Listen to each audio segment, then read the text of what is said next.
Class का अपना पहला क्वेश्चन है, that dash is used for reconstitution of reference material and reagent for biochemistry.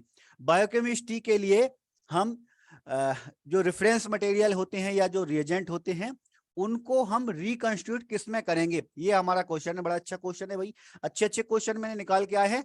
जितनी भी जो गाइडलाइन जो मैंने आपको कल भेजी थी उसके हर एक लाइन से एक क्वेश्चन बन सकता है, उस गाइडलाइन से बहुत सारे क्वेश्चन बन सकते हैं और कई सारे क्वेश्चन लॉजिकल भी बनते हैं। ठीक है, ये क्वेश्चन बड़ा अच्छा क्वेश्चन है, इस टाइप का क्वेश्चन एग्जाम में आ भी चुका है पहले। ठीक है, ऑप्शन में देखें आप, पहला लिखा है डिस्टिल वाटर, दूसरा लिखा है आयोनाइज्ड वाटर, तीसरा ग्रेडेड वाटर फर्स्ट, और चौथा लिखा है नॉर्मल सलाइन। तो इन चारों में से जब हम रिएजेंट बनाएंगे तो किसका यूज करेंगे ये आपको बताना है। आप लोगों के मैसेज में देखते चलूंगा। क्रोधनी, काजल, पूजा, इन सब लोगों ने, दिव्यानी, श्रद्धा, जितेंद्र, शिवानी, सभी के मैसेज अभी फिलहाल ए आ रहे हैं। बढ़िया भाई, आप लोगों ने आंसर देना शुरू कर दिया है।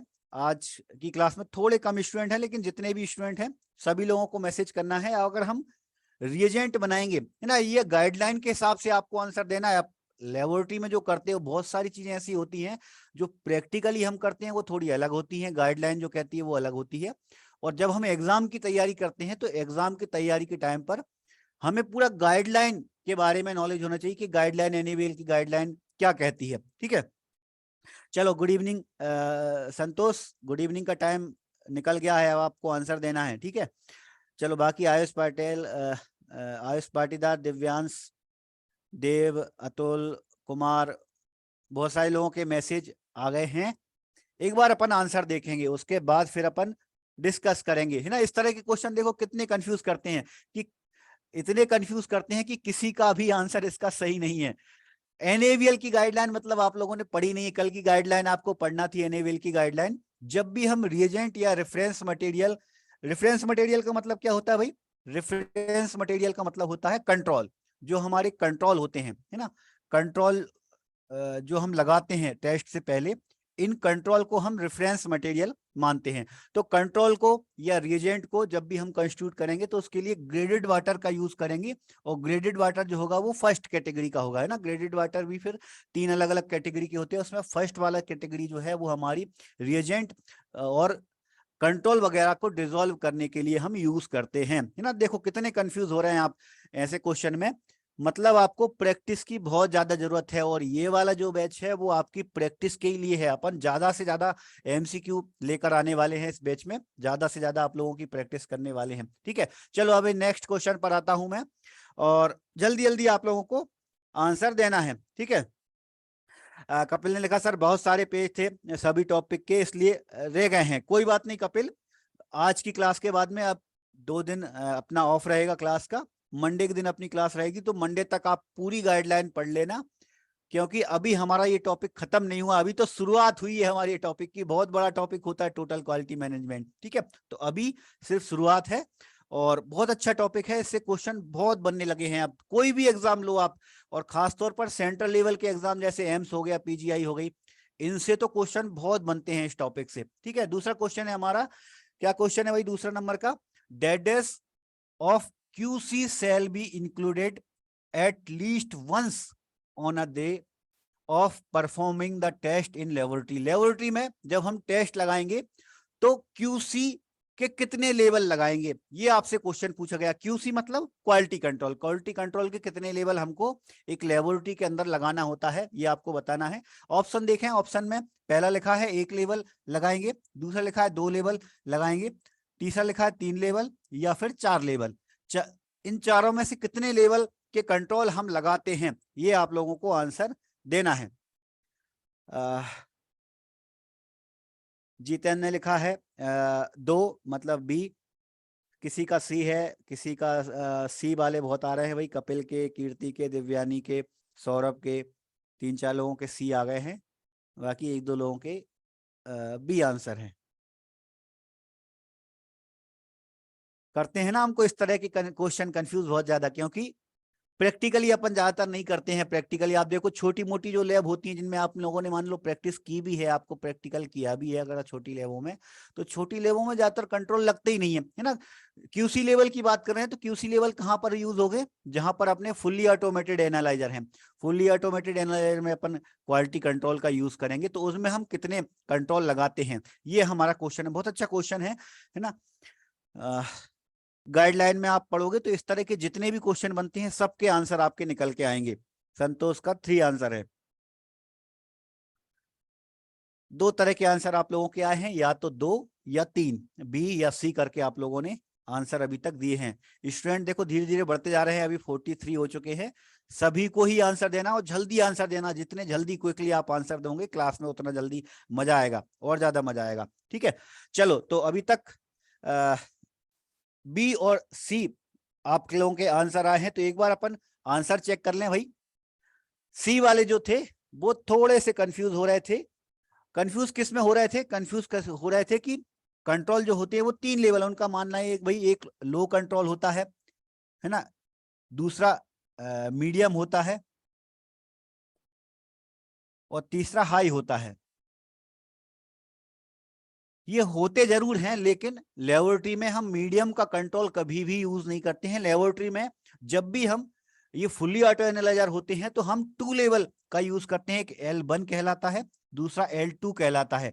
L1 और L2 कंट्रोल को ही हमेशा फुल्ली ऑटो एनालाइजर में कंट्रोल की तरह पर यूज किया जाता है। मतलब एक होता है लो लेवल का और दूसरा होता है हाई लेवल का। मीडियम लेवल का कंट्रोल कभी भी लेबोरेटरी में कंट्रोल की तरह पर यूज नहीं किया जाता। तो क्वालिटी कंट्रोल जब भी हम करेंगे तो हम सिर्फ 2 ही कंट्रोल यूज करेंगे, 2 ही लेवल के ही कंट्रोल यूज करते हैं। एक लेवल 1, दूसरा लेवल 2।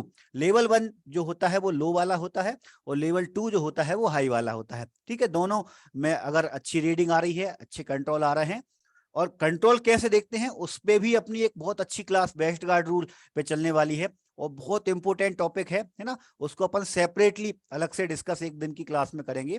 वेस्ट गार्ड रूल में हम किस तरह से कंट्रोल देखते हैं, किस तरह से हमें मालूम चलेगा कि कंट्रोल हमारे सही है या नहीं है, उससे भी क्वेश्चन बनने के चांसेस हैं ना। फिलहाल अपन ने एक छोटा सा क्वेश्चन रखा था, 2 लेवल के ही हम कंट्रोल यूज करते हैं। कुछ लोगों के आंसर इसमें सही भी थे, है ना। बी नंबर इसका करेक्ट आंसर है। अगले क्वेश्चन पर आता हूं मैं। आज अपन थोड़े कम क्वेश्चन लेके नेक्स्ट क्लास से अपन और डीपली चलते हुए पढ़ते हुए चलेंगे। ठीक है, चलो 3rd नंबर का हमारा क्वेश्चन है, the examined specimen of PT APTT. PT APTT मतलब प्रोथ्रोम्बिन टाइम और एक्टिवेटेड पार्शियल थ्रोम्बोप्लास्टिन टाइम, है ना। ये हमारे कोगुलेशन प्रोफाइल के टेस्ट होते हैं। Can be stored for re examination और addition test for dash dash temperature. अगर कोगुलेशन प्रोफाइल के टेस्ट हैं जैसे कि प्रोथ्रोम्बिन टाइम हो गया, पीटी हो गया, एपीटीटी हो गया, है ना, अगर इसका सैंपल हमारे पास है ना, स्पेसिमेन हमारे पास है और स्पेसिमेन का री एग्जामिन करना है या एडिशन, कभी कोई दूसरा टेस्ट बढ़ जाए तो थोड़े टाइम तक हम स्टोर करके रखते हैं भाई, है ना। अपन ने रिटेंशन पीरियड का भी थोड़ा सा कल की क्लास में देखा था। तो सैंपल हम अगर रखेंगे तो स्टोर कितने टेम्परेचर पर रखेंगे, ये हमारा क्वेश्चन है। और ऑप्शन देखें आप, ऑप्शन में पहला लिखा है रूम टेम्परेचर, दूसरा लिखा है 2 to 8 डिग्री सेल्सियस पर मतलब रेफ्रिजरेटर में, तीसरा लिखा है 1 to 6 डिग्री सेल्सियस, ये भी रेफ्रिजरेटर का टेम्परेचर होता है, चौथा लिखा है -80 डिग्री सेल्सियस। ये 4 ऑप्शन आपके सामने हैं, 4 में से आपको आंसर देना है। बहुत बढ़िया, देखो धीरे धीरे आप लोगों का रिस्पॉन्स। अब आवाज नहीं आ रही है, एक मैसेज पिंकी का आया है, बाकी लोग बिल्कुल सही आ रहे भाई। मेरे यहाँ से बिल्कुल क्लियर है, कोई इशू नहीं है मेरे यहाँ से भाई। बाकी मैं एक बार और चेक कर लूंगा।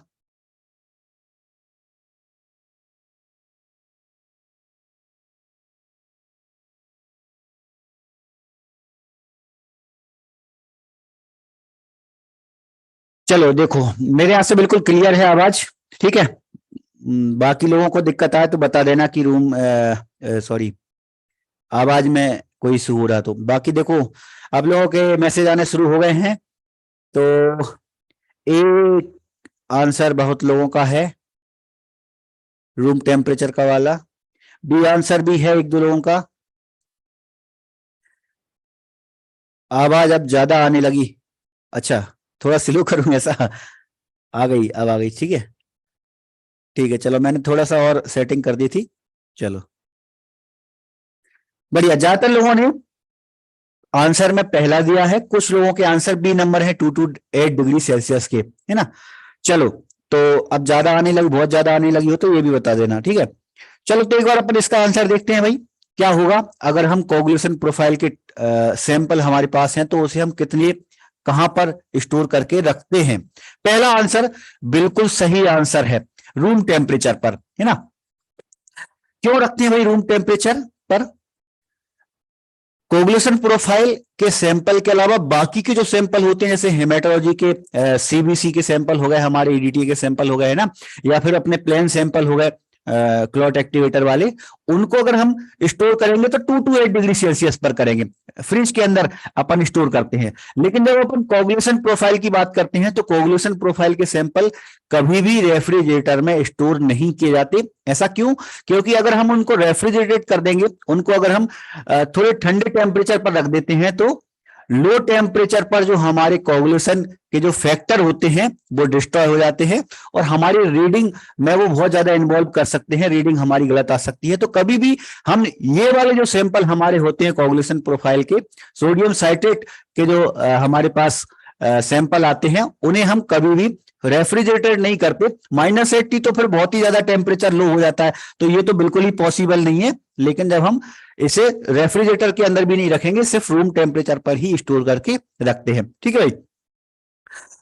साउंड बहुत ज्यादा है, चलो मैं थोड़ा कम कर देता हूं भाई।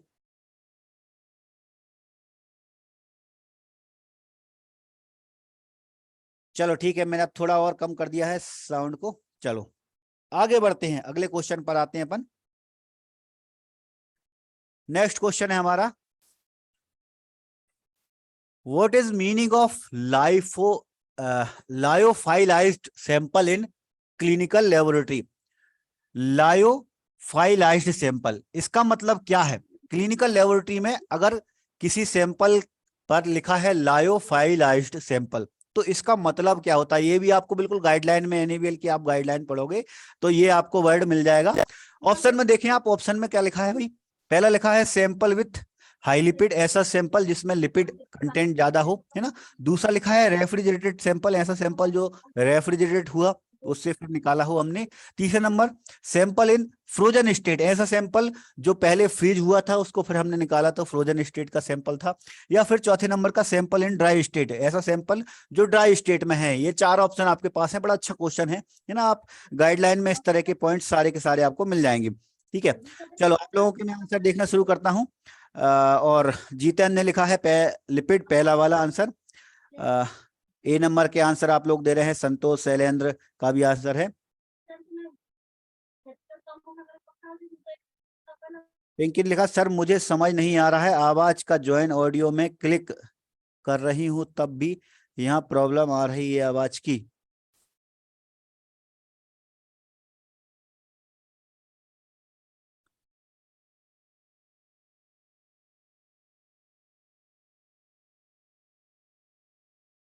पिंकी अगर आपको आवाज आ रही हो तो आप अपने मोबाइल में स्लो कर सकते हो, अगर ज्यादा आवाज आ रही हो तो, ठीक है।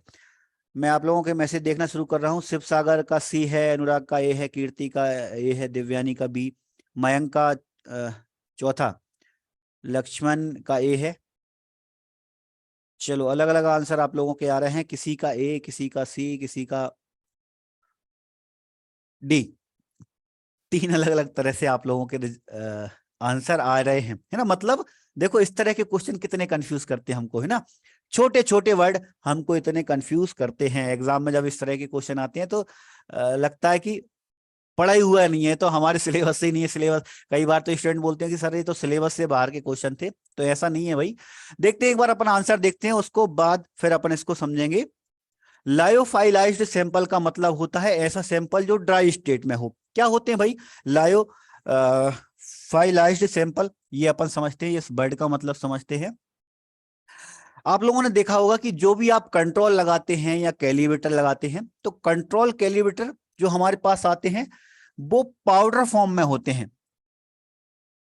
तो पाउडर फॉर्म में मतलब जो सैंपल है उसका पाउडर बना दिया है ना। फिर उस पाउडर को हमको, आप लोगों में से किसने, जिन जिन लोगों ने कंट्रोल लगाए हैं, कैलिब्रेटर लगाए हैं, उन लोगों को मालूम होगा कि जब भी आप कंट्रोल निकालेंगे, चाहे L1 L2 कोई भी कंट्रोल, या फिर कैलिब्रेटर भी निकालेंगे आप, कई बार इक्वास के जो सैंपल, इक्वास के सैंपल का मतलब क्या होता है, इक्वास मतलब बाहर की लेबोरेटरी से, हमारी जो भी रेफरेंस लेबोरेटरी होती है वहां से सैंपल आते हैं। जैसे मैं डिस्ट्रिक्ट हॉस्पिटल में जॉब करता हूं, तो यहाँ पर जो सैंपल आते हैं वो एम्स से आते हैं, एम्स भोपाल से सैंपल आते हैं।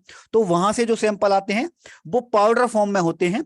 अब ये पाउडर फॉर्म का मतलब क्या है कि पाउडर कोई अलग से बनाया नहीं है, जो भी हमारे पास सैंपल था, कोई पेशेंट का ही सैंपल होगा, उसको इतना ज्यादा ड्राई कर दिया कि उसमें से पानी बिल्कुल बचा ही नहीं, वो सिर्फ पाउडर बन गया, है ना। अब उसे फिर डिसॉल्व किया जाता है, उसको फिर डिस्टिल वाटर के साथ डिसॉल्व कर देंगे। तो डिसॉल्व करने से वो सेम एज इट इज वैसा ही सैंपल बन जाएगा जैसे कि वो पहले किसी पेशेंट का या किसी पर्सन का सैंपल था, है ना।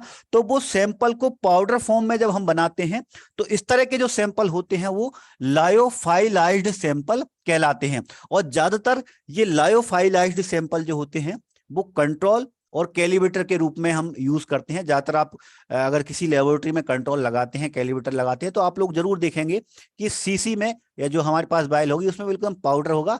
और जब भी आप कंट्रोल बनाएंगे तो पहले उनको डिसॉल्व करना पड़ेगा आपको, डिसॉल्व करके, हाँ डिसॉल्व करके आप उसको बाद में रेफ्रिजरेट करके रख सकते हो, फ्रिज में रख सकते हो, ताकि आप उसका डेली यूज कर सको, है ना। लेकिन अगर मैन्युफैक्चर जब भेजेगा तो उसे पाउडर के फॉर्म में बोलेगा, भेजेगा।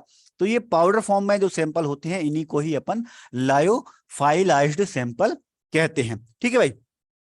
चलो एक देखो, एक मैसेज लिपिड का भी आया था एक स्टूडेंट का। लिपिड जिनमें ज्यादा मात्रा में होता है उनके लिए भी एक वर्ड है, उन्हें हम लाइपेमिक बोलते हैं। ध्यान देना आप, जिन ऐसे सैंपल जिनमें लिपिड ज्यादा हो, तो लिपिड जिनमें ज्यादा होता है उनके सैंपल थोड़े से अलग दिखते हैं। कैसे दिखते हैं? इनके जो सीरम होते हैं वो एकदम व्हाइटिश दिखेंगे, आप देखेंगे तो बहुत टर्बिडिटी उनमें बहुत ज्यादा होगी, और टर्बिडिटी के साथ साथ वो उनका जो सीरम होता है वो व्हाइट दिखता है। तो इस तरह के जो सैंपल होते हैं उन्हें अपन लाइपेमिक सैंपल कहते हैं, है ना। तो ये भी आपको ध्यान होना चाहिए, लाइपेमिक एक अलग चीज है। और लायोफाइलाइज्ड की अपन बात करेंगे तो वो ड्राई स्टेट वाला सैंपल को हम लायोफाइलाइज्ड सैंपल कहते हैं। ठीक है भाई। चलो, और भी कोई कंफ्यूजन हो तो आप मैसेज करते जाना। चलो, कोई बात नहीं भाई।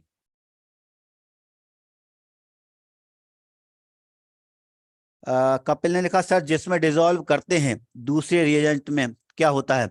कपिल, रिएजेंट में हम डिसॉल्व नहीं करते, ये तो सैंपल हैं। सैंपल मतलब वहां से कोई सैंपल, पेशेंट का ही सैंपल होगा और उसको पहले ड्राई कर दिया।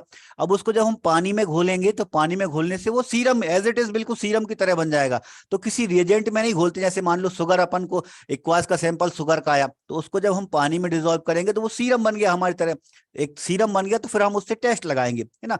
अब ड्राई फॉर्म में क्यों भेजा जाता है? ताकि एक जगह से दूसरी जगह जाने में वो सैंपल फैले ना, है ना, किसी भी तरह से फैले ना, इसलिए उसको ड्राई फॉर्म में कन्वर्ट किया जाता है। इसीलिए हम उसको उसको हम जो बोलते हैं वो लायोफाइलाइज्ड सैंपल बोलते हैं। ठीक है, चलते हैं अपन अगले क्वेश्चन पर। नेक्स्ट क्वेश्चन है हमारा, laboratory performing HIV testing shall डेडेडेस गाइडलाइन। HIV की जो हम टेस्टिंग करते हैं, ये टेस्टिंग कौन सी गाइडलाइन को फॉलो करती है? कौन सी गाइडलाइन को फॉलो करके हमको HIV की टेस्टिंग करना होती है? ऑप्शन देखें आप, ऑप्शन में पहला लिखा है CLSI की गाइडलाइन, मतलब जब हम HIV की टेस्ट करेंगे तो क्या हम CLSI की गाइडलाइन फॉलो करते हैं? या फिर दूसरी लिखी है ACCLS की गाइडलाइन, या फिर तीसरी लिखी है NACLS की गाइडलाइन, या फिर तीसरी लिखी है, चौथी लिखी है NACO की गाइडलाइन। तो ये 4 गाइडलाइन है, इन चारों में से कौन सी गाइडलाइन फॉलो करते हैं हम? अब ये गाइडलाइन क्या होती है ये भी मैं एक्सप्लेन करूंगा। पहले मैं आप लोगों के आंसर देख लेता हूं कि आप लोग क्या आंसर दे रहे हैं। कल की रिकॉर्डेड क्लास भूरी ऐप पे है, अभी फिलहाल किसी को भी मैं ऐप पे ऐड नहीं कर पाया हूं। उसका रीजन ये है कि आप लोगों के लिए एक बहुत ज्यादा डिस्काउंट जो ओल्ड स्टूडेंट है उनको मिला था, तो एक प्रोमो कोड बनाना है, तो मैं एक साथ ऐड करना है, तो वो करीब मिडनाइट में ऐड कर पाऊंगा मैं, है ना।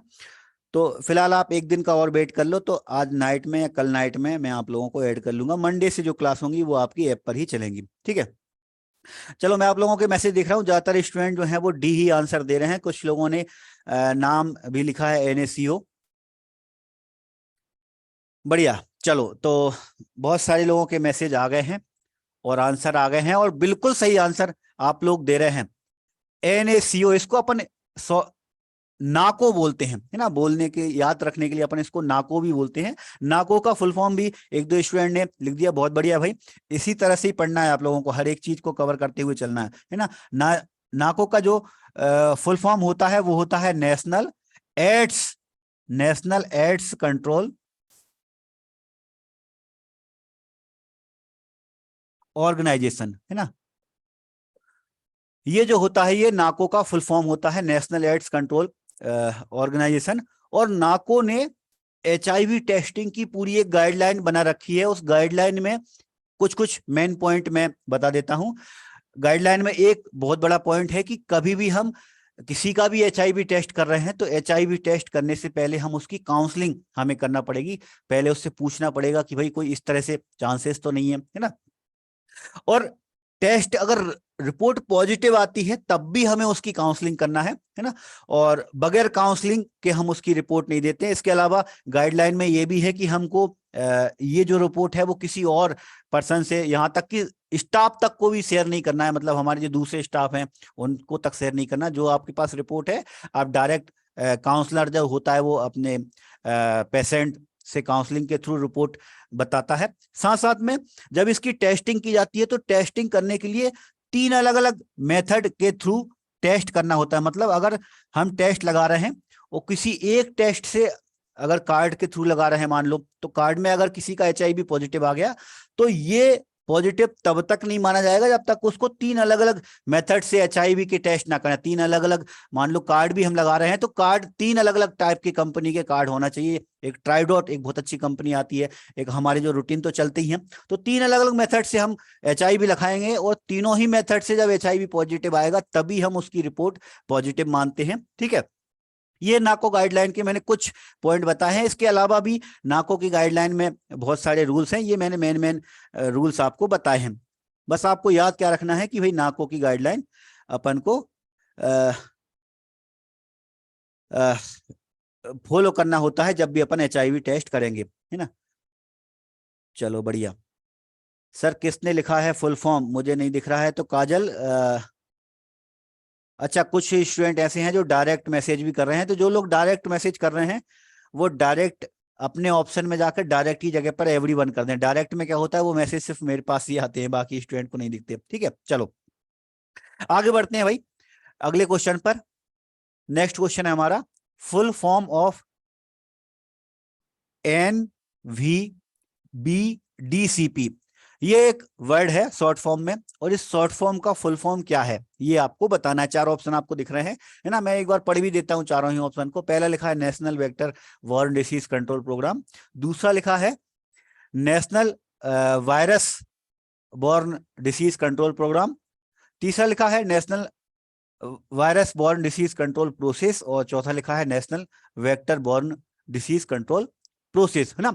थोड़ी देर पहले मैं एक चीज बोल रहा था कि गाइडलाइन, 3-4 गाइडलाइन तो मैंने शुरुआत में ही बोली, जैसे CLSI की गाइडलाइन, NABL की गाइडलाइन, WHO की गाइडलाइन, ये बड़ी इंपोर्टेंट गाइडलाइन है। लेकिन इनके अलावा भी बहुत सारी गाइडलाइन है, ये अपन धीरे धीरे कवर करते हुए चलेंगे। धीरे धीरे ये सारी गाइडलाइन आपके सामने आएंगी। तो इन्हीं में से एक गाइडलाइन हमारी इसकी भी है, NVBDCP, है ना।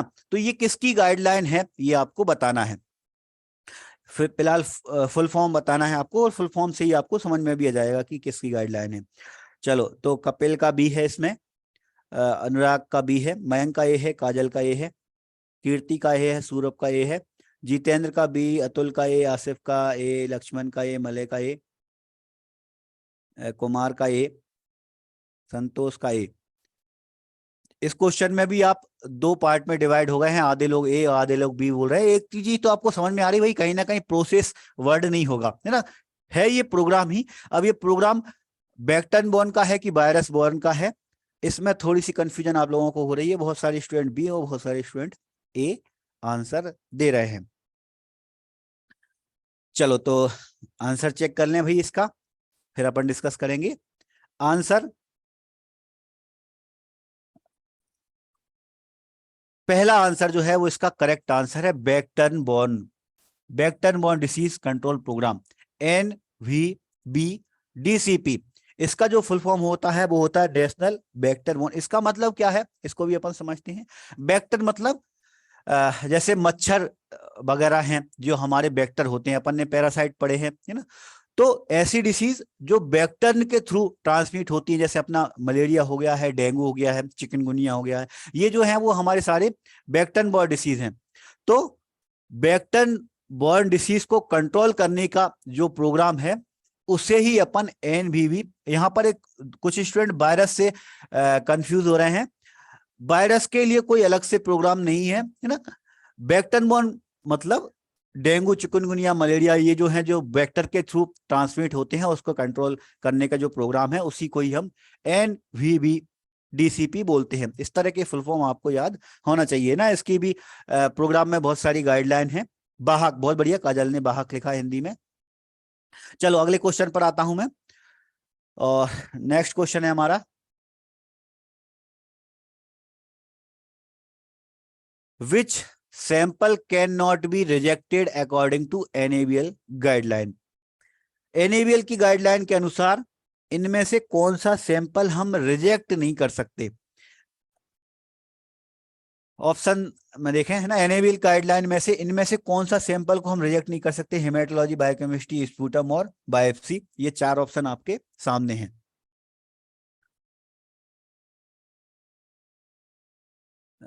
भूरी, मयंक, अरफान, निशांत, काजल, संतोष, कीर्ति, देवयानी, देव, अनुराधा, मनु, अनुराग, प्रिया, आयुष, लक्ष्मण, आसिफ, मनु, इन सभी लोगों के एक साथ एक जैसे ही आंसर आ रहे हैं। सभी लोगों ने डी आंसर दिया। मोनालिसा ने भी डी दिया।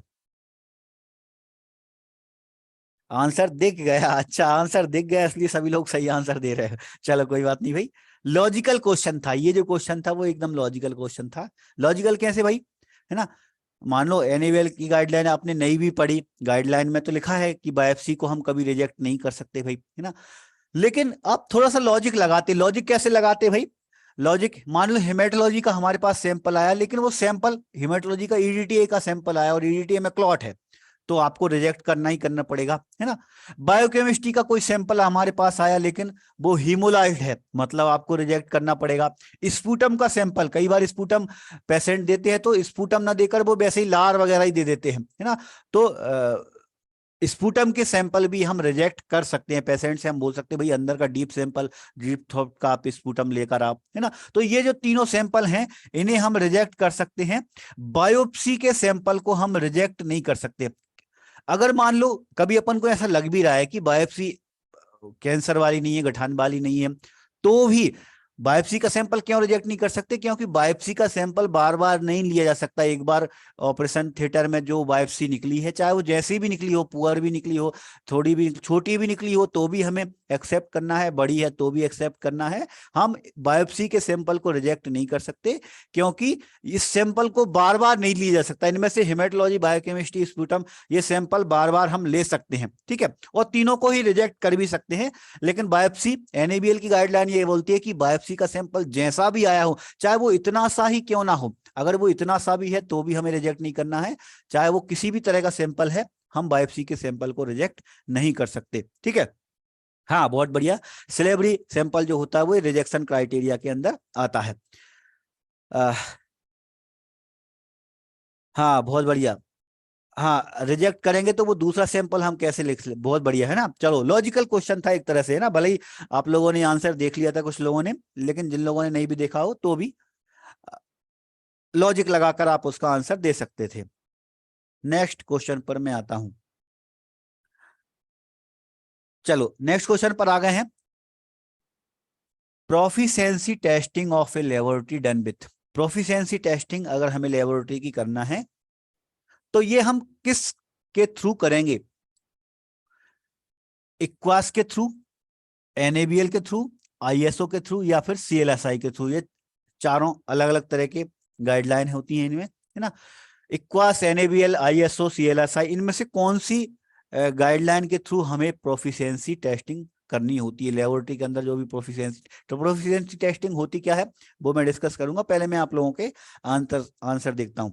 चलो, शिव सागर का ये है, निशांत का ये, मयंक का लेकिन सी आ गया है, अनुराग का, आसिफ का, इनका ए है, काजल का सी है, कपिल का ए है, पिंकी का ए है।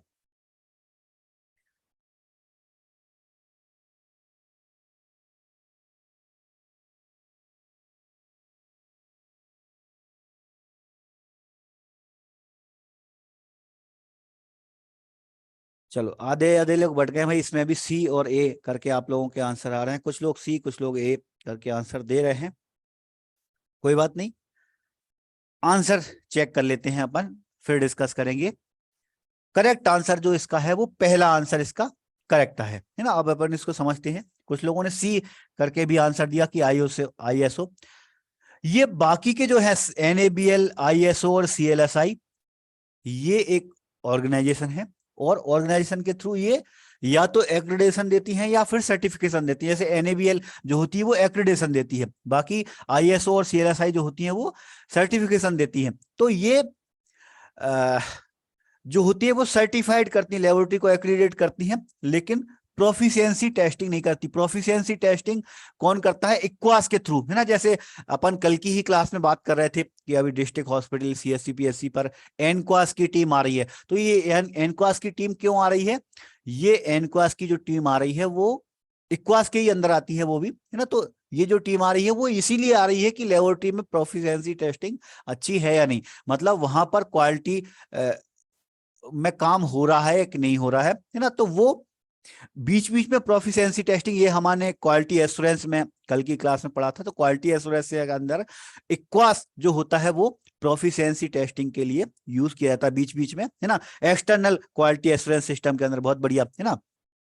अपन ने कल की क्लास में भी एश्योरेंस पढ़ा था। तो बीच बीच में ये एश्योर करने के लिए, है ना, एक्सटर्नल क्वालिटी कंट्रोल भी आते हैं।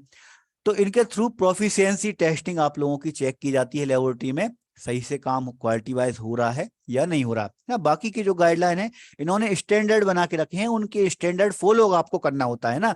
तो ये लेकिन बीच बीच में आकर चेक नहीं करते, ऐसा नहीं कि NABL बीच बीच में आकर चेक करती रहेगी या ISO आकर बीच बीच में, CLSI। ये तो उन्होंने स्टैंडर्ड बना दिए हैं, उन स्टैंडर्ड को फॉलो आपको करना है। उसको चेक करने का जो काम होता है वो इक्वास का होता है ना, एक्सटर्नल क्वालिटी एश्योरेंस सिस्टम का होता है। ठीक है भाई, चलो आगे बढ़ते हैं, अपन अगले क्वेश्चन पर आते हैं।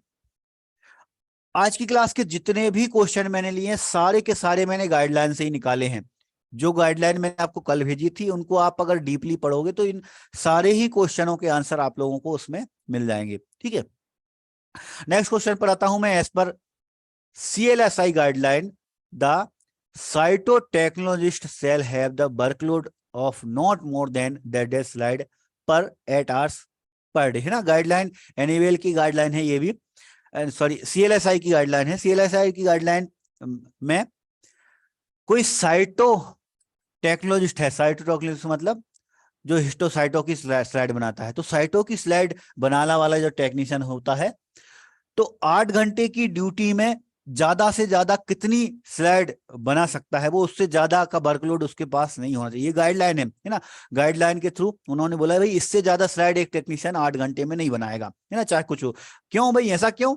ऐसा क्यों बोला उन्होंने? क्योंकि वर्कलोड जैसे जैसे बढ़ता जाता है तो अपनी जो काम करने की क्षमता होती है वो अपनी कम होती जाती है। तो अपन कहीं ना कहीं क्वालिटी से कंप्रोमाइज कर देते हैं ना। तो वो क्वालिटी कंप्रोमाइज नहीं होना चाहिए ज्यादा सैंपल की वजह से, है ना।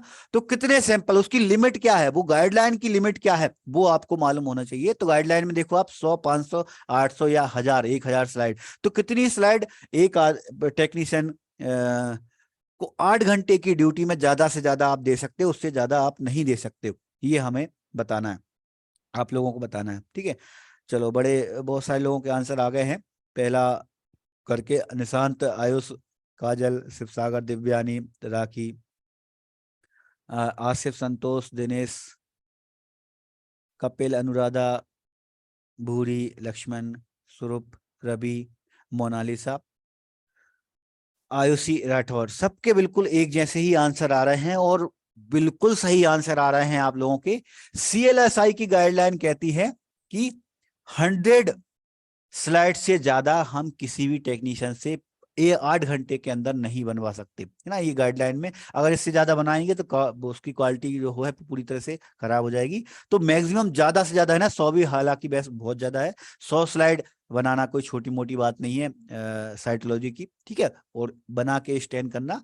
तो मैक्सिमम आप 100 8 घंटे के अंदर ही करवा सकते हैं टेक्नीशियन से काम, ठीक है।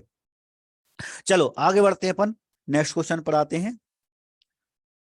ये पूरी गाइडलाइन है, जैसे कल मैं बात कर रहा था कि आईएसओ की 15189 रेसो 2019, ये गाइडलाइन में स्टाफ की कॉम्पिटेंस कितना है, क्या क्या आप उससे काम करवा सकते हैं, उसकी क्वालिफिकेशन क्या होना चाहिए, ये सारी की सारी उसके अंदर इंक्लूड है, ठीक है। इसके अलावा सीएलएसआई ने भी बहुत सारे रूल्स बना रखे हैं। नेक्स्ट क्वेश्चन पर आ गया हूं मैं। For gynaecological cytology the request form shall also contain,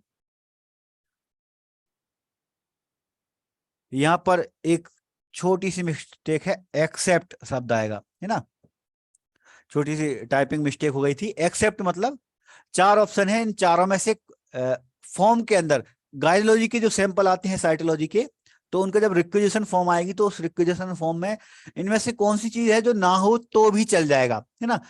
कौन सी ऐसी है भाई, पहला लिखा detail of menstruation phase and hormonal status, किसी भी फीमेल का हार्मोनल या मेंस्ट्रुएशन का जो स्टेटस है वो, या फिर हार्मोन थेरेपी, उसको कोई हार्मोन थेरेपी तो नहीं चल रही, या फिर कॉन्ट्रासेप्शन, कॉन्ट्रासेप्शन मतलब ये जो मेडिसिन वगैरह आती हैं कॉन्ट्रासेप्टिव की, वो तो नहीं चल रही हैं, या फिर चाइल्ड स्टेटस मतलब उसके कितने बच्चे हैं, 2 बच्चे हैं या 3 बच्चे हैं।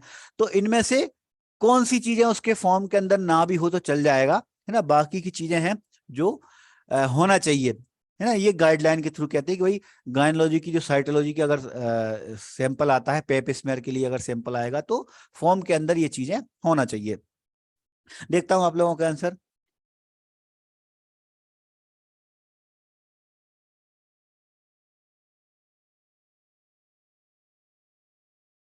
चलो भाई, इसमें सब लोग डी आंसर दे रहे हैं, एक दो स्टूडेंट हैं जिनके बी आंसर आए हैं।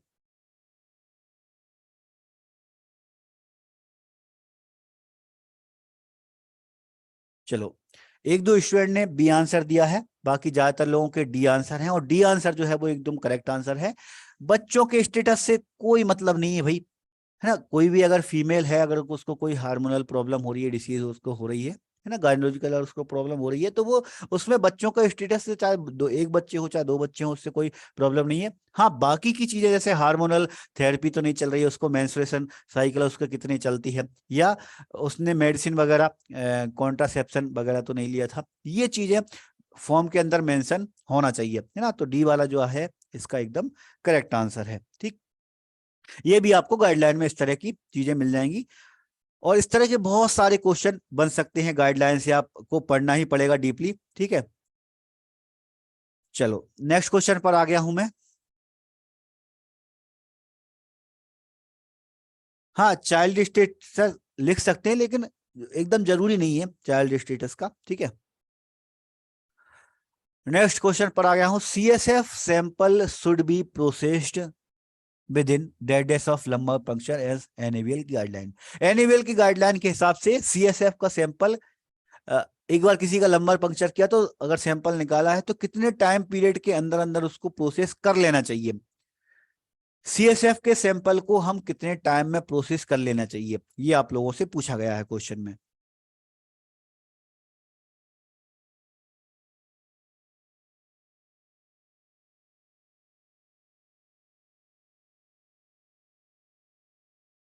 बढ़िया, कुछ लोगों के ए आंसर आ रहे हैं, ए करके, एक दो स्टूडेंट के बी आंसर हैं।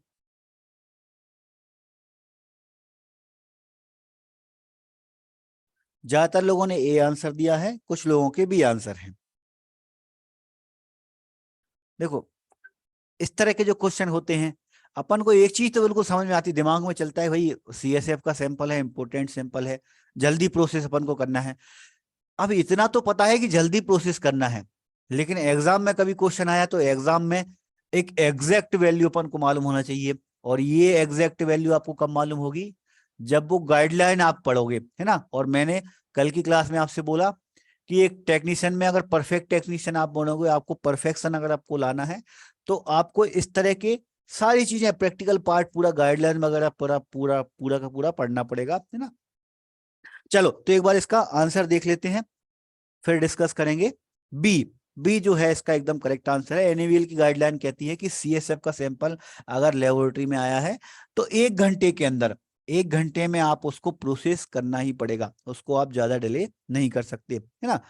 कीर्ति ने देखो 30 से 60 मिनट लिखा है, तो बुक में हो सकता है 30 से 60 मिनट लिखा हो, लेकिन आप गाइडलाइन पढ़ेंगे तो गाइडलाइन में 60 मिनट का लिखा है, ठीक है भाई। चलो आगे बढ़ते हैं अपन। अगर 30 से 60 रेंज भी लिखी है तो भी मैक्सिमम रेंज अपन मानेंगे 60, ठीक है। नेक्स्ट क्वेश्चन पर आ गए हैं। Dead is known as bleach, किसे हम ब्लीच बोलते हैं, ये आपको बताना है। ऑप्शन देखें, sodium hypochloride, sodium chloride, sodium nitrite और हाइड्रोक्लोरिक एसिड। 4 तरह के केमिकल हैं, इन चारों में से किस केमिकल को अपन ब्लीच बोलेंगे। बड़े सिंपल सिंपल पॉइंट कई बार अपन को नहीं मालूम होते। ब्लीच से क्वेश्चन अभी ईएसवी ने पूछा भी था।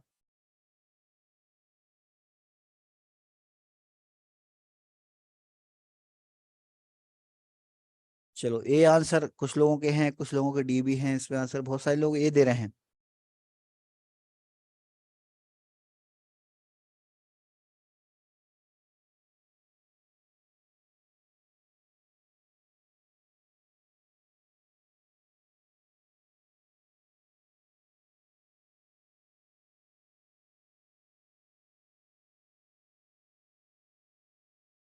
चलो तो ज्यादातर स्टूडेंट के इसमें पहला आंसर दिया है ए, कुछ लोगों ने डी आंसर दिया है, चेक करें अपन। ए नंबर जो है वो बिल्कुल सही है भाई, सोडियम हाइपोक्लोराइड। सोडियम हाइपोक्लोराइड जो होता है इसे हम ब्लीच बोलते हैं। तो इसका हमको 5%, खासतौर पर स्पिल मैनेजमेंट आप पढ़ेंगे, है ना। स्पिल मैनेजमेंट क्वालिटी मैनेजमेंट का ही एक पार्ट है ये। अपन जब कल की क्लास में पढ़ रहे थे तो बायोमेडिकल वेस्ट हो गया है, स्पिल मैनेजमेंट हो गया है, नेडल स्टिक इंजरी हो गया है, ये जो पॉइंट है वो हमारे सारे के सारे क्वालिटी मैनेजमेंट के अंदर आते हैं। तो कहीं पर भी अगर स्पिल हो गया है ना, तो स्पिल में जैसे ब्लड वगैरह स्पिल हो गया है, तो इसको मैनेज करने के लिए हम इसको सोडियम हाइपोक्लोराइड से मैनेज करते हैं। ये जो सोडियम हाइपोक्लोराइड होता है ये हम 5% सोडियम हाइपोक्लोराइड का यूज करते हैं, ठीक है। ये भी आपको इसका फॉर्मूला भी याद होना चाहिए। इसका फॉर्मूला जो होता है वो NaOCl इसका फॉर्मूला होता है ना। सोडियम हाइपोक्लोराइड को ही हम ब्लीच बोलते हैं, ठीक। पहला आंसर इसका एकदम करेक्ट आंसर है। अगले क्वेश्चन पर मैं आता हूं। चलो नेक्स्ट क्वेश्चन है हमारा, what does PPE stand for. PPE का फुल फॉर्म क्या होता है ये आपको बताना है। ऑप्शन देखें आप। ऑप्शन में पीपीई के फुल फॉर्म में पहला लिखा है प्रोटेक्टिव प्रिवेंटिव इक्विपमेंट, दूसरा लिखा है पर्सनल प्रिवेंटिव इक्विपमेंट, तीसरा लिखा है पर्सनल प्रोटेक्टिव इक्विपमेंट और चौथा लिखा है pupils protective equipment. PPE, PPE अभी कोविड के टाइम पे बहुत चला है पीपीई शब्द, तो इसका आ, सही आंसर आप लोगों का आना चाहिए, क्योंकि कोविड में पीपीई अपन ने बहुत यूज करी है भाई।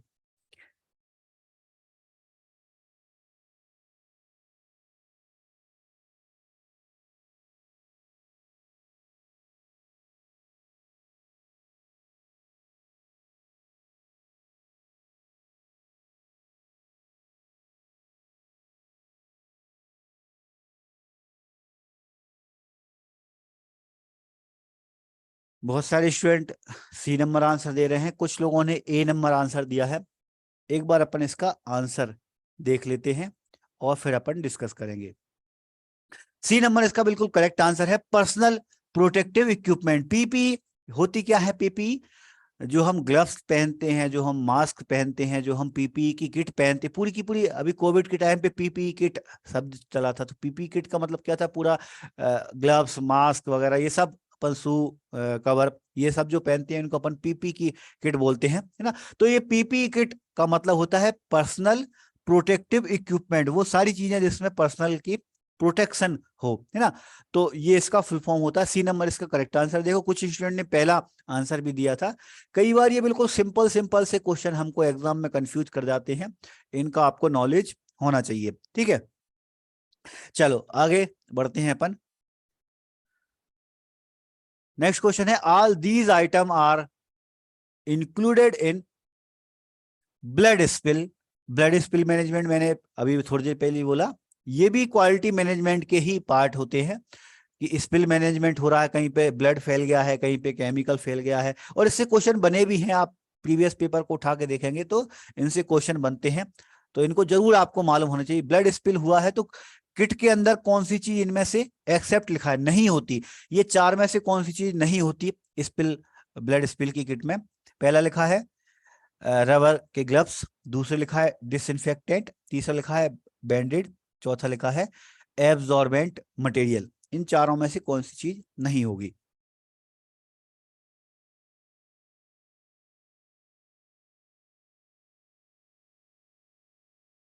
अभी तक जो लोगों ने आंसर दिए हैं सबने एक जैसे आंसर दिए हैं, सी करके सब लोग आंसर दे रहे हैं।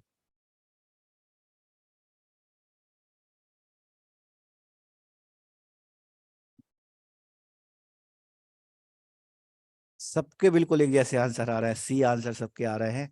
चलो तो करें चेक एक बार अपन आंसर को। बिल्कुल सही भाई, सी नंबर आप बिल्कुल सही कह रहे हैं। स्पिल मैनेजमेंट, स्पिल को मैनेज करने की हमारी जो किट होती है, और खासतौर पर ब्लड स्पिल अगर हो गया है ना, तो उसके अंदर ग्लव्स, किट के अंदर ग्लव्स होना चाहिए भाई, है ना। कहीं पे अगर ब्लड फैल गया तो सबसे पहला काम तो आपका ग्लव्स पहनने का होगा। दूसरा डिसइंफेक्टेंट, हमारा डिसइंफेक्टेंट कौन सा होता है? हाइपोक्लोराइड, है ना। सोडियम हाइपोक्लोराइड, थोड़ी देर पहले ही अपन बात कर रहे थे, सोडियम हाइपोक्लोराइड का हम यूज करते हैं, ठीक है। और एब्जॉर्बेंट मटेरियल भी होना चाहिए। एब्जॉर्बेंट मटेरियल मतलब अगर कहीं पे ब्लड वगैरह फैला गया तो कॉटन वगैरह से हम पहले उसको एक बार हमने अगर हाइपोक्लोराइड इस पे डाला है तो उसके बाद में हमको उसको पोंछना पड़ेगा, है ना, चाहे कपड़ा हो या टिश्यू पेपर हो, है ना।